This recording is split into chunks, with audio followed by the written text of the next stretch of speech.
In a small, bustling town, I found myself trapped in a situation that seemed impossible to escape. My name is Sophia, and I was married to Sam, a man whose loyalty to his mother overshadowed our relationship. As the days turned into months, I realized that my dreams of a loving marriage were fading away. Little did I know, a decision was looming that would change everything. It all began when my mother-in-law, Allison, moved in with us after a family dispute. At first, I tried to be accommodating, believing that it was just a temporary situation. But as time went on, Allison's presence became suffocating. She constantly critiqued my every move, turning my home into her battleground. The last straw came when she insisted on rearranging my carefully curated living space, claiming it was for the betterment of the household. That day, I confronted Sam, hoping he would stand by me. Instead, he simply shrugged it off, saying, "You know how my mom is."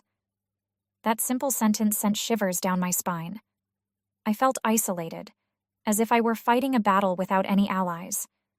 The more I thought about it, the more I realized that my life had turned into a cycle of submission and resentment.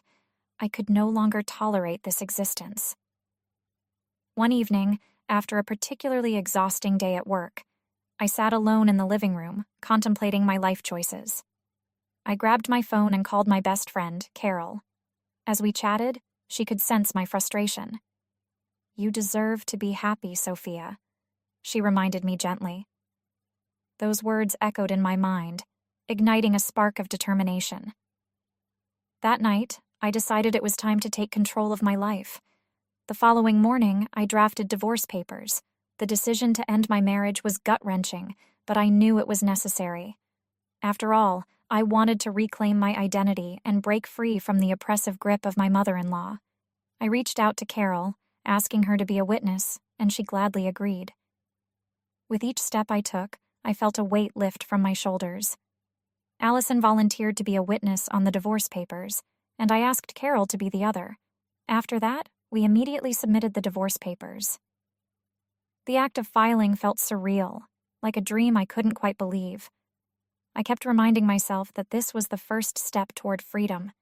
As the papers left my hands, I felt a rush of adrenaline, but submitting the divorce papers also meant cutting off communication with Sam and Allison. For days, we lived in silence, like strangers on a train, sharing the same space but not truly connecting. It was uncomfortable, but I held on to the hope that soon I would be out of this toxic environment. On moving day, the movers arrived early, and I felt a mix of excitement and anxiety. As I directed them on what to take, I noticed Allison hovering nearby, her face a mixture of shock and disbelief. "Sophia, why are you even taking the air conditioner? Where did the TV go?" she exclaimed, her voice rising in protest. I took a deep breath, reminding myself of my resolve. "The TV, along with the washing machine and the microwave, are mine," I said firmly. I had bought most of the items before we were married, but my mother-in-law refused to acknowledge that. The tension escalated as each piece of furniture left the house, and I could feel her frustration mounting. Sam stood there, stunned, as the movers continued their work. He had always been passive, allowing Allison to dominate every aspect of our lives. But this time, I hoped he would finally understand where my belongings had come from. "You know this stuff is mine, right?" I asked him, searching for some sign of support. He merely nodded, looking lost. As the moving process continued, Allison unleashed a barrage of criticism. "How could you do this? We can't live like this," she shouted, her words dripping with disdain. It was impressive how quickly she could pivot from shock to outrage. I tried to maintain my composure, knowing that this moment was crucial. "By the way, have you found a new place to live yet?"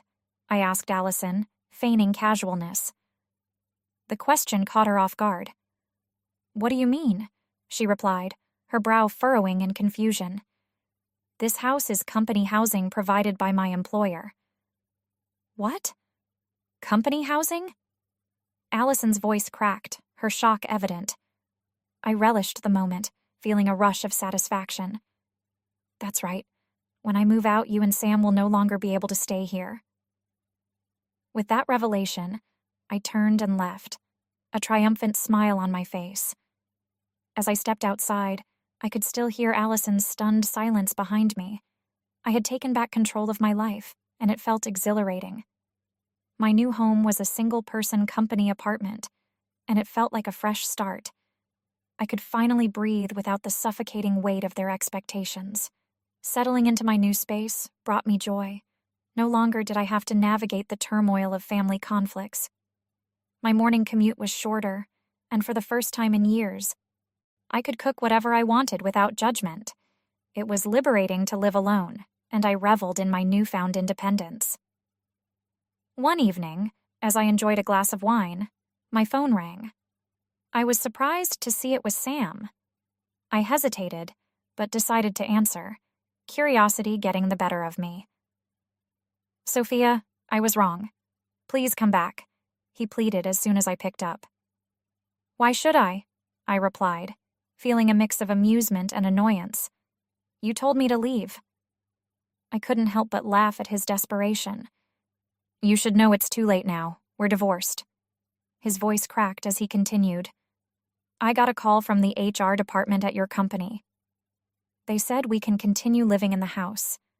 His words sent a chill down my spine. I had no intention of going back to that life. "Sam, the rent there is $1,300.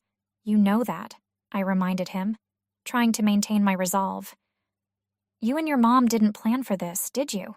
I could almost hear the panic in his voice as he stumbled over his words.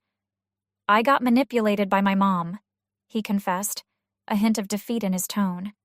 "She told me she had nowhere to go. I thought I was doing the right thing by supporting her."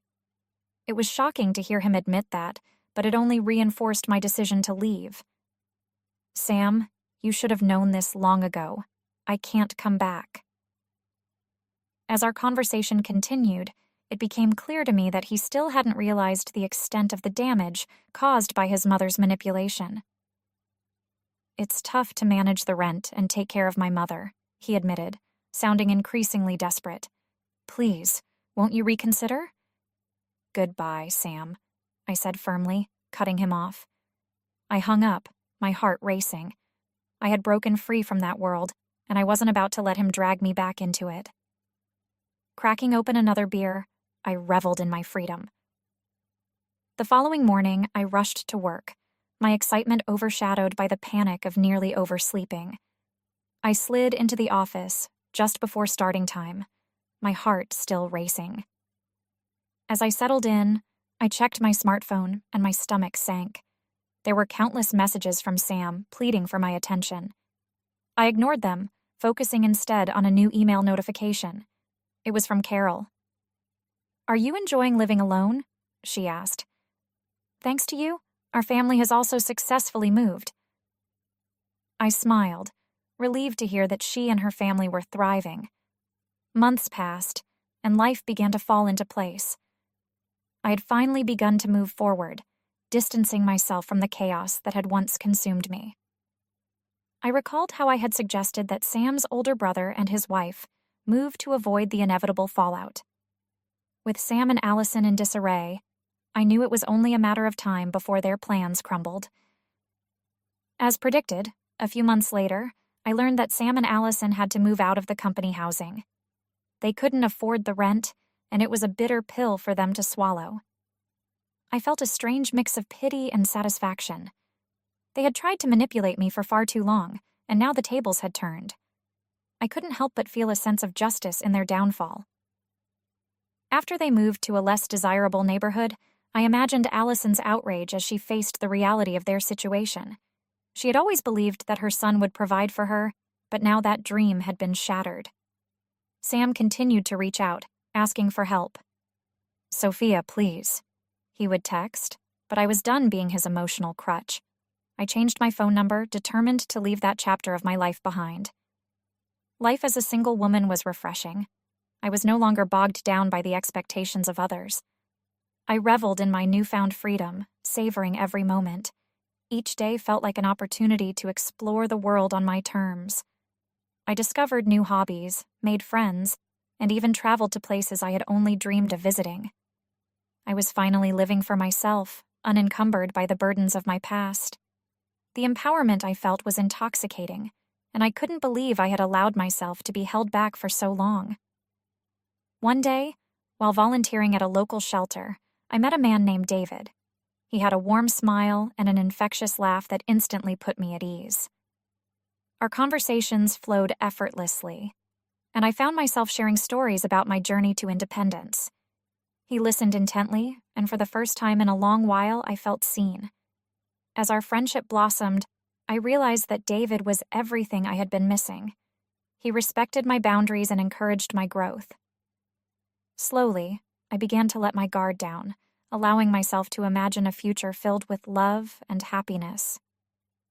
Months later, I stood in my apartment, gazing out at the city skyline. I had created a home that felt like a sanctuary, a stark contrast to the chaos I had endured. David had become an integral part of my life, and together, we built a relationship based on mutual respect and understanding. One evening, while we were cooking dinner together, David turned to me with a serious expression. "Sophia, you deserve to be happy. I want you to know that I'm here for you, no matter what." His words filled my heart with warmth. I had found someone who truly valued me, and I felt grateful for the journey that had led me to this moment. As I moved forward, I carried the lessons learned from my past. I had fought to reclaim my life, and I would never allow anyone to take that away from me again. With David by my side, I felt empowered to face whatever challenges lay ahead. The future was bright, and I was ready to embrace it fully. In my heart, I knew that the struggles I had faced had shaped me into the strong woman I had become. I was no longer defined by my relationship with Sam or Allison. I was Sophia, a survivor ready to write her own story. And so I closed the chapter on my old life, stepping into a new one filled with hope and possibilities.